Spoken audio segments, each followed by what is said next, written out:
Meet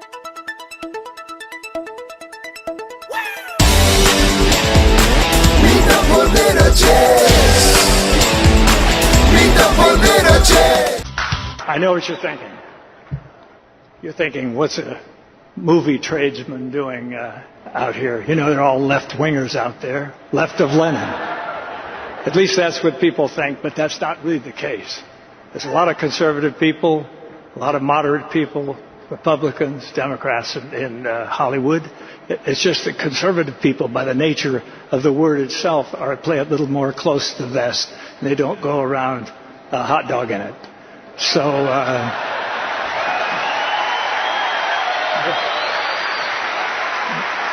but they're there. Believe me, they're there. Oh, yeah? Where are they? That's Clint Eastwood. Of course, you heard him at the Republican convention. I got to thinking, okay, Clint, after we get past you and John Voight, who was very much on display at the GOP convention, who are those Hollywood conservatives who are in the entertainment industry and not necessarily as well known as Clint Eastwood or John Voight, but still are people that you recognize, that you speak to? Well, it turns out that we have one that we're about to talk to right now. And she is somebody that I got to meet not too long ago when I was doing a conservative show in Atlanta called PolitiChicks. And if you want to understand PolitiChicks, imagine what the viewers would be like if the people on it were smart. Well, Morgan Brittany, whom I've known ever since my Love Boat days, where she is next to Charo in the number of guest shots on Love Boat, not an insignificant accomplishment. You might remember her from Dallas. Has been for quite some time, not just a conservative, but an outspoken conservative. And she joins me right now. Morgan. Hello, Fred. Hello. We were conferring in Hollywood last week, talking about conservatives. Of course, we were wearing, obviously, full burqas, so nobody would see us. But you know, I just keep thinking about this because people like you who have actually come out and are not just talking about conservative values and conservative policies, but actually working in this field right now, there is a cost to your career, is there not? Oh, most definitely. You know, they think twice before they bring me in on anything or before they hire me for anything because, as you know, the liberal left is so tolerant, and they just accept everyone except for conservative actors. Yeah. And of course, the great irony here is, of course, with a liberal entertainment industry, obviously they are come one, come all. They are very tolerant of any creed or religion or belief that they happen to side with. But right. If they don't happen to side with it, they might as well be members of the Muslim Brotherhood. Oh, absolutely. I mean, I have never seen it so bad, and it used to be bad. I mean, when I was working on Dallas, you know, there were a lot of liberals, and there were a lot of people on the show that were, you know, very vocal about their opinions and everything, and I stayed very quiet back then because I wanted to keep my job and I didn't want to cause any waves. But I see it now. They don't even try to hide it anymore, Fred. They don't even try to hide it. They come right out in the Hollywood Reporter and basically said, absolutely, we don't want to work with conservatives. We don't like Republicans. We're not going to hire them. They say it now. I know. I've read some of those interviews, and that's why I'm glad you're on the show. And by the way, I might point out that when Morgan and I were meeting in California last week, she was offering to help us find a few other working actors, people you may know, who are conservatives and are brave enough to step forward and say these things. But it is a small coalition. And Morgan, I just wanted to bring this up because this is very much in the news right now. But I'm looking at an article, and we've talked about this on your show, PolitiChicks, but this is called The Shariaization of Hollywood. And you've probably heard about this guy, Vasily Nakula, who supposedly is responsible for this incriminating video, The Innocence of Muslims. This is ridiculous, Fred. This is absolutely ridiculous. If his film, if anybody's seen the trailer for his film, if anybody thinks this is anything that would cause any kind of problem anywhere, they're out of their mind. They're crazy. There was a movie called Religulous. Oh, yeah, that was Bill Maher's movie. Sure, I remember that. There was The Dictator that Sacha Baron Cohen just had out. There's a movie coming out that Catherine Bigelow is doing, talking about the glorifying of killing bin Laden. Zero Dark 30, yeah. And the White House was actively involved in giving them confidential, perhaps even classified information about that takedown.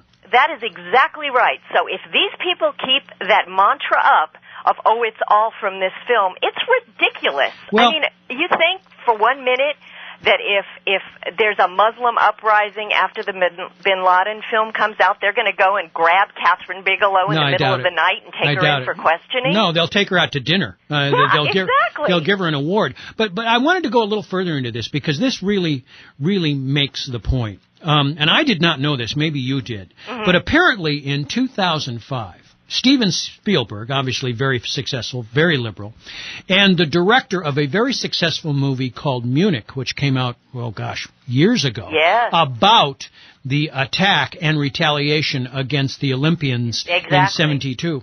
He is apparently now pulling that movie back because it is offensive to Arabs. Now, the only people that would be offended by this are terrorists, okay?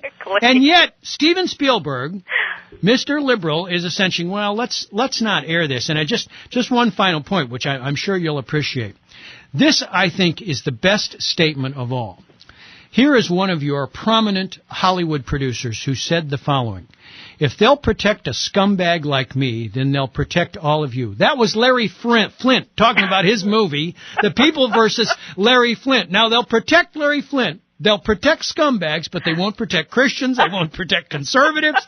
I mean, I don't know how you do it day in, day out. Oh, you know what? The world is turned upside down in more ways than one. Well, that must be why you're in Texas now and not California. That's why I've had it, and I've come out, and I feel that if I can do something to help my country, I will. Show business has completely jumped the shark. Well, it has. I mean, I know you're still working in the business, and I know you're active in PolitiChicks, and you fill in on talk radio a lot.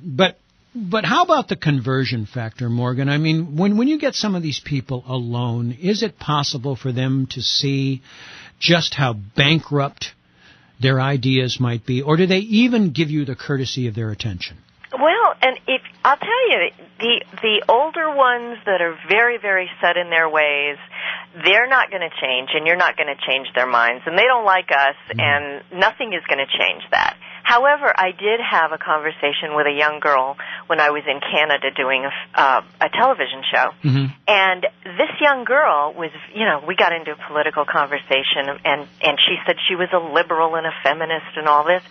And I just asked her questions. I just asked her, do you know about the taxes and how much do you feel you should pay? And do you know, she was all gung-ho about abortion. Of course. And I asked her, I said, well, do you know what partial birth abortion is? And she said, well, yes, of course I do. It's after, at 3 months you can abort the child. I went, no, that's not true. I said, you can abort the child on the delivery table if you so choose. Yeah, it's infanticide. Right. And she said, no, that's not true. You're wrong. And she said, no, that would be murder.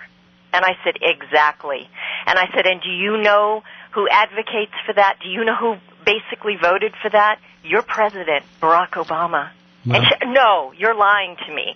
It gave her something to think about. And she actually went away from the conversation saying, I didn't know any of this. So have you caught back up with her? Has she changed her views? Or? I haven't caught up with her, but the conversation, she was curious enough to look on the Internet and see if I was telling the truth. So, well, if it's on the Internet, it has to be true. I know, exactly.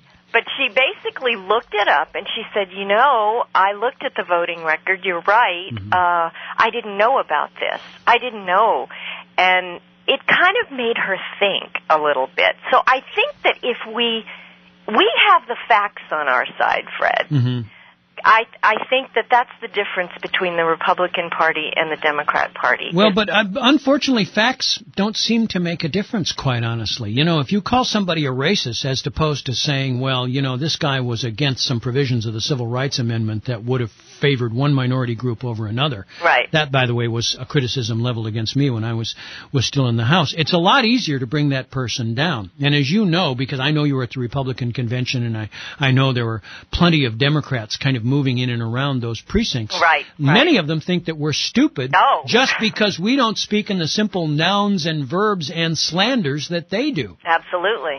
Absolutely. And the thing is, they play down and dirty, and we don't. Yeah. And We still have this Marcus of Queensberry idea that this is what politics is about, that somehow we're all going to have tea when it's all over. Exactly. And I think, I mean, I hate to say it, but I look at Romney and I want him to win. I'm so behind him. I want this administration, this current administration, gone. Mm-hmm. But I look at Romney and I keep wanting to nudge him and say, come on, get out there, fight, you know? Yeah. And I feel the same Ryan way. does it. Ryan gets out there and speaks his mind, but I hope in the debates that Romney goes after Obama like he did with Gingrich and like he did with Santorum, and I hope he does that. Well, I have to tell you from experience, and unfortunately I don't know why this is, and we've only got about a minute left, but having played in these precincts and having put on combat gear,